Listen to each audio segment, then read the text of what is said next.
بسم اللہ الرحمن الرحیم۔ السلام علیکم ناظرین، اپنے سوشل میڈیا پلیٹ فارم سے میں ہوں علی رضا الوی۔ شام کی تازہ ترین صورتحال لے کر آپ کے پاس حاضر ہوئے ہیں۔ اپنی تاریخ کے سب سے زیادہ فضائی حملے کرنے کے بعد اسرائیل نے شام میں اپنی زمینی فوج بھی داخل کر دی ہے اور زمینی علاقوں پر دھڑا دھڑ قبضہ کرنا شروع کر دیا ہے۔ اس کے علاوہ کردش علاقوں میں، خاص طور پر رقہ کے علاقوں میں SDF اور فری سیرین آرمی کے درمیان شدید جنگ چھڑ گئی ہے اور اس میں دھڑلے کے ساتھ زور و شور کے ساتھ لڑائی جاری ہے اور دونوں ایک دوسرے کو پسپا کرنے کی کوشش کر رہے ہیں۔ اس کے علاوہ مسجد اموی میں خطاب کیا ہے ابو محمد الجولانی نے، جو آج کل اپنا نام احمد الشرع کے نام سے کہہ رہے ہیں کہ مجھے احمد الشرع کے نام سے پکارا جائے۔ اس کے علاوہ شام کے عبوری وزیر اعظم محمد البشیر نے اپنے پہلے اجلاس سے بھی خطاب کیا ہے۔ انہوں نے کیا کہا ہے، اس ساری صورتحال کے حوالے سے آپ کو آگاہ کریں گے۔ اور بھی کچھ خبریں ہیں، لیکن اگر ابھی تک آپ نے ہمارا چینل سبسکرائب نہیں کیا، لائک نہیں کیا، تو آپ سے التماس ہے کہ اس چینل کو سبسکرائب کر کے بیل آئیکن کو آن کر لیں۔ ہم کچھ دن آپ کو مسلسل، جب تک یہ شام والا معاملے میں نرمی نہیں واقع ہوتی یا چیزیں سٹریم لائن نہیں ہوتی، تو ہم آپ کو مسلسل اس پہ آگاہ کرتے رہیں گے۔ تو جناب، بات شروع کرتے ہیں اسرائیل سے کہ اسرائیل نے آپ کو بتایا تھا کہ گزشتہ 48 گھنٹوں میں 480 حملے کیے تھے اور تمام انسٹالیشن، جتنی بھی ان کی فوجی انسٹالیشن ہے، ان کو تباہ و برباد کر دیا تھا۔ 90% سے زیادہ جو باقی رہی صحیح تھیں، ان کو مزید برباد کرنے کی کوشش کی جا رہی ہے اور جاری و ساری ہے یہ کام۔ اور اس کے بعد پھر اسی پہ اکتفا نہیں کیا، بلکہ اپنی زمینی فوج کے دستے شام میں شامل کر دیے، اور وہ جو ایک ایگریمنٹ کیا گیا تھا کہ شام کے علاقوں میں اسرائیل نہیں جائے گا، اس واقعے کی، اس معاہدے کی صریحاً خلاف ورزی شروع کر دی ہے اور شام کی سرزمین پر اپنا اثر و رسوخ بنانا شروع کر دیا، اور گریٹر اسرائیل کا جو ان کا ایک خواب ہے،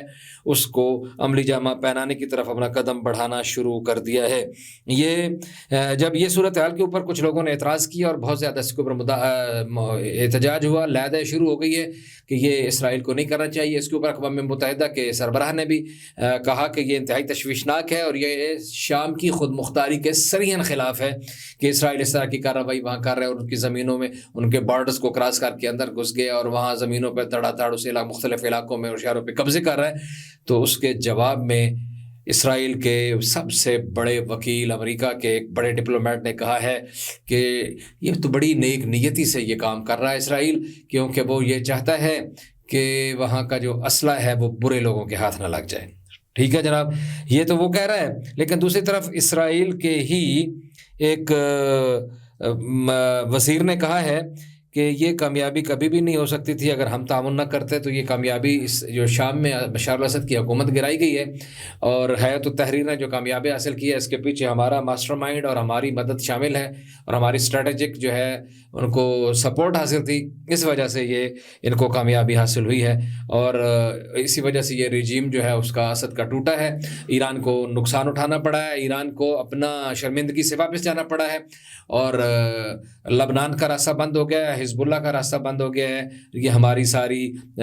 ہم نے ہی یہ پلاننگ کی تھی اور ہماری وجہ سے ہی یہ ہوا ہے، یہ کہہ رہا ہے اسرائیل۔ دوسری طرف محمد الجولانی نے لوگوں کو ہدایت کیا کہ جشن مناؤ، گلیوں میں آؤ، گھروں سے باہر نکلو، دھڑا دھڑ جناب انجوائے کرو اور اپنے بشار الاسد کی حکومت گرنے کا جشن مناؤ۔ اور ان کی اس بات پہ یقیناً کچھ علاقوں میں جو ہے وہ اس پہ عمل درآمد شروع ہو گیا ہے، لوگ وہاں جشن منا رہے ہیں بعض علاقوں میں، اور بعض علاقوں میں ہیئت التحریر کے خلاف اور لوگوں کے خلاف احتجاجی مظاہرے بھی شروع ہو گئے ہیں بعض علاقوں میں۔ اس طرح کی بھی اطلاعات آ رہی ہیں۔ اور لیکن آج کیونکہ پہلا جمعہ تھا بشار کی حکومت گرنے کے بعد، تو مسجد اموی میں آج پہلا نماز جمعہ ہوئی اور جمعہ کے بعد بہت زیادہ لوگ آتے جاتے ہوئے دکھائی دیے، اور ہم آج سارا دن اس پہ انٹرنیشنل میڈیا پہ دیکھ رہے تھے کہ وہ بار بار بڑی خوشی سے دکھا رہے تھے کہ آج بہت زیادہ اجتماع ہوا اور لوگ جمع ہوئے ہیں، لیکن ان کو اس بات کا اندازہ نہیں ہے کہ جمعے کے مسجد میں جمعے کو موقع پر تو لوگ جمع ہوتے ہی ہوتے ہیں، مسلمان جمعہ پڑھنے کے لیے جاتے ہیں، چاہے ان کا وہ انہوں نے اور اس مسجد میں وہ گئے ہیں تو اس کو وہ سیاسی اجتماع کے طور پر بھی دکھا رہے تھے، لیکن بہرحال یہ کچھ مختلف چیزیں جو ہیں وہ سامنے آ رہی ہیں۔ تو جولانی نے کہا کہ باہر نکلیں، لیکن اس نے کہا کہ پرامن رہیں اور ہوائی فائرنگ نہ کریں اور اس طرح کا شور شرابہ نہ کریں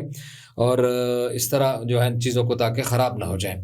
تو یہ ہوا جولانی کی طرف سے، اور جولانی نے مسجد اموی میں خطاب بھی کیا۔ مسجد اموی کی ایک پوری تاریخ ہے، بہت زیادہ، کئی ہزار سال کی تاریخ ہے، اور اس میں مختلف فاتحین جو ہیں وہ اپنی فتح کا جشن منانے کے لیے اس طرح کی صورتحال کرتے رہتے ہیں، وہاں متقارر کرتے رہتے ہیں، مختلف لوگ وہاں آئے، مختلف لوگ، اور اسی مسجد اموی میں ہی یزید کو امام حسین علیہ السلام کا سر پیش کیا گیا تھا اور اس نے وہاں فتح کا جشن منایا تھا۔ اچھا جی، یہ اس کے بعد اب صورتحال یہ بھی ہے کہ اسد کے جانے کے بعد 11 لاکھ افراد جو ہیں وہ شام میں لاپتہ ہو گئے ہیں، 1.1 ملین۔ یہ میری اعداد و شمار نہیں ہے، یونائٹڈ نیشن نے اعداد و شمار دی ہیں، ہماری کوئی بھی بات اپنی نہیں ہوگی، یہ مختلف انٹرنیشنل میڈیا سے ہم آپ کی خدمت میں پیش کرتے ہیں، مختلف ذمہ داران جو ہے ذرائع ہیں، چاہے وہ اقوام متحدہ ہے، چاہے وہ انٹرنیشنل BBC CNN ہے، الجزیرہ ہے، اور اس کے علاوہ وہاں کے جو ترجمان ہیں ان سے جو چیزیں ہمیں اکٹھی ہوتی ہیں تو وہ ہم آپ کی خدمت میں پیش کر رہے ہیں۔ تو یہ اقوام متحدہ کی رپورٹ ہے کہ خوراک کی شدید قلت پیدا ہو گئی ہے حلب میں، خاص طور پر جو شام کا دوسرا بڑا شہر ہے، اور وہاں لوگوں کے لیے سانس لینا مشکل ہو گیا ہے، اور بہت ہی زیادہ وہاں صورتحال خراب ہو گئی ہے، اور 11 لاکھ لوگ پورے شام سے اس وقت تک لاپتہ ہیں، جو انہوں نے اعداد و شمار جمع کیے ہیں۔ مزید ابھی اعداد و شمار جاری ہیں، ہو سکتا ہے کہ لاپتہ ہونے والوں کے افراد، مارے جانے والوں کے افراد جو ہے اس سے مارے جانے والے افراد کی تعداد اس سے کہیں زیادہ ہو۔ یہ جناب ایک اور معاملہ ہو گیا۔ اچھا جی، آپ کو یہ تو آپ کو بتا دیا کہ انہوں نے اقوام متحدہ کے چیفز نے جو اس پہ کر دیا ہے کہ بہت غلط ہو گیا ہے، یہ اس کو نہیں آنا چاہیے، زمینی حملوں کے بعد زمینی حملے نہیں کرنے چاہیے، فضائی حملے جو ہے وہ مناسب نہیں ہیں۔ لیکن جو ایک اور کام شروع ہو گیا وہ رقہ کے علاقے میں۔ اب آپ کو میں نے یہ بتایا تھا کہ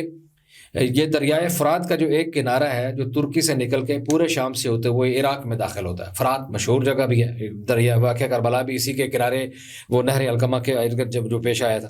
تو یہ جو دریا ہے جو شام سے اندر سے گزرا، اس کا ایک پورے کا پورا علاقہ جو ہے یہ کردوں کے پاس ہے، اور دوسرا علاقہ جو ہے یہ تھا اس کے پاس، بشار کے پاس بھی وہی تھا، اور یہی علاقہ ابھی انہوں نے فتح کیا ہے۔ جب انہوں نے فتح کیا ہے تو تحریر والوں تو اب انہوں نے جو کردوں کے زیر اثر علاقہ تھا اس علاقے کو، اس کے علاقے پر قبضہ کرنے کے لیے، اس کو چھڑوانے کے لیے وہاں شروع کر دی ہے بمباری اور جھڑپیں، اور یہ وہ جو ان کا چل رہے ہیں۔ اس سے پہلے ظاہر ان کو کسی جگہ پہ کوئی مزاحمت نہیں ہے بشار کے علاقے میں، لیکن اس علاقے میں ان کو شدید مزاحمت کا سامنا ہے، اور SDF جو ہے کردش کی فورس ہے، اور جو فری سیرین آرمی جو ہے FSA فری سیرین آرمی جو ہے، ان کے درمیان بڑی تیزی کے ساتھ، بڑی شدت کے ساتھ جھڑپیں جاری ہیں اور کشت و خون جاری ہے، اور ایک دوسرے سے علاقے چھیننے کی، ایک گروپ علاقے مزید چھیننے کی کوشش کر رہا ہے، دوسرا گروپ جو اپنے علاقے بچانے کی کوشش کر رہا ہے۔ اچھا جی، وہ کیا کہتے ہیں کہ G7 ممالک نے بھی سوچ لیا ہے کہ ہم فٹافٹ ایک اجلاس کریں گے جس میں یہ شام کی صورتحال کا جائزہ لیں گے کہ شام کی صورتحال پہ ہم نے کیا کرنا ہے۔ اس وقت تک جو رپورٹ آئی ہے کہ پوری عرب دنیا خاموش ہے، کسی نے ابھی ان کی حیات التحریر کی، جولانی وغیرہ کی حکومت کو، عبوری حکومت کو تسلیم نہیں کیا ہے، سوائے بحرین کے۔ بحرین نے بڑے فٹافٹ آل خلیفہ جو ہے انہوں نے فٹافٹ اس کو تسلیم کر لیا ہے، اور ابھی باقی سارے عرب لوگ ہیں وہ جو ہیں تیل دیکھو اور تیل کی دھار دیکھو کی طرف وہ اس کے اوپر عمل درآمد کر رہے ہیں۔ پھر آپ کو بتایا کہ عبوری وزیر اعظم محمد البشیر نے پہلا خطاب کیا تھا، جو میں نے کہا تھا اس نے اپنے پورے خطاب میں کوئی ایک بھی بات جو ہے جو اسرائیل کے خلاف نہیں کی تھی جو حملے ہو رہے تھے، تو ابھی بھی اس نے کوئی بات نہیں کی ہے، بلکہ اس نے جو 10 دسمبر کو اجلاس کی صدارت کی ہے اس میں اس نے یہ کہا کہ شام کا جو مستقبل ہے اس کی متحدہ حکومت بنائی جائے گی، اور اس میں تمام جتنے بھی اقلیتیں شام میں بستی ہیں، جتنے بھی لوگ ہیں، ان تمام کو اس میں نمائندگی دی جائے گی، اور اس طرح کی حکومت جو ہے وہ بنائی جائے گی۔ لیکن ایک جھگڑا شروع ہو گیا محمد بشیر کے اجلاس کے بعد، کہ جب اس نے اجلاس کیا تو اس کے پیچھے 2 جھنڈے تھے، ایک جھنڈا تو وہ شام کا جو روٹین والا جھنڈا ہے، سٹارز والا، اور دوسرا جھنڈا جو ہے وہ طالبان والا جو جھنڈا، جو سفید رنگ کا جھنڈا جس کے اوپر کلمہ لکھا ہے لا الہ الا اللہ محمد رسول اللہ۔ اس جھنڈے کے بعد وہاں شور شرابہ شروع ہو گیا، مغربی میڈیا میں بھی شروع ہو گیا اور مقامی لوگوں میں بھی، کیونکہ شام نسبتاً ایک لبرل اور پروگریسو رہا ہے، ہمیشہ سے یہ رہا ہے۔ تو اس کے بعد ابھی جو ہے وہ لوگ یہ سوچ رہے ہیں کہ شاید یہاں کوئی ایکسٹریمسٹ قوت آئے گی، اور اس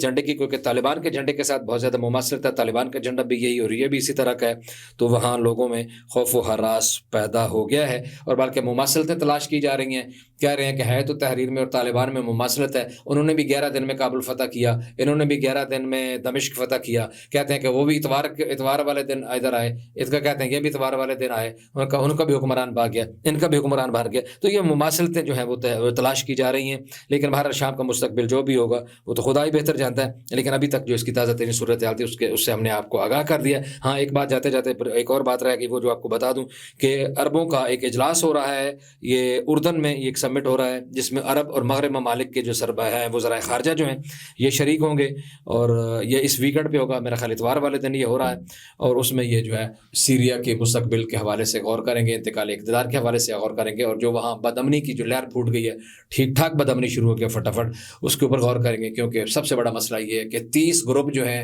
ان کو اکٹھا کیسے رکھنا ہے جن کے اپنے اپنے مفادات ہیں، جو محمد الجولانی کے نیچے اس دفعہ ہے تو تحریر کے جھنڈے کے طور پر آئے ہیں۔ اگر ابھی تک آپ نے ہمارا چینل سبسکرائب نہیں کیا تو آپ سے التماس ہے اس کو سبسکرائب کر کے بیل آئیکن آن کر لیں، اور اگر اس کو فیس بک پہ دیکھ رہے ہیں تو وہاں لائک اور فالو کر لیں۔ ریزرو کو اجازت دیجیے، اللہ نگہبان۔